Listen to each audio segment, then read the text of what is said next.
ನಮ್ಮ depot manager ಅವರದ್ದು birthday ಇವತ್ತು. ಹುಟ್ಟಿದ ಜನ್ಮದಿನ ಒಂದು ಕೇಕು ಕಟ್ ಮಾಡುತ್ತಾರೆ ಇಡೀ ಸ್ಟಾಫು ಸೇರಿ.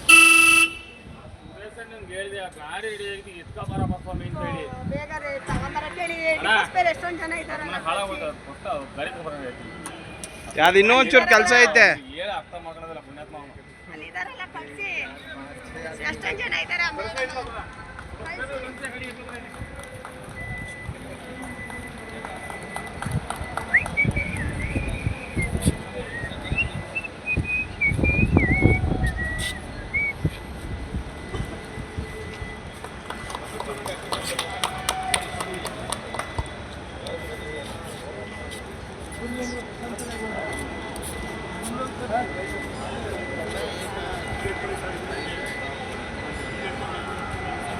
ಅತಿ ಅಮೂಲ್ಯವಾಗಿ ಕೇಕನ್ನು ತಿನ್ನಿಸುತ್ತಿದ್ದಾರೆ.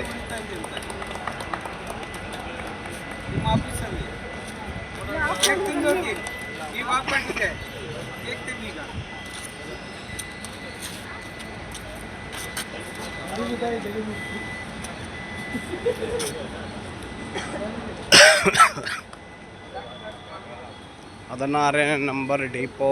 ನಮ್ಮ ಡಿಪೋದಲ್ಲಿ ಇವತ್ತು ಬರ್ತ್ಡೇ ನಮ್ಮ ಸೂಪರ್ವೈಸರ್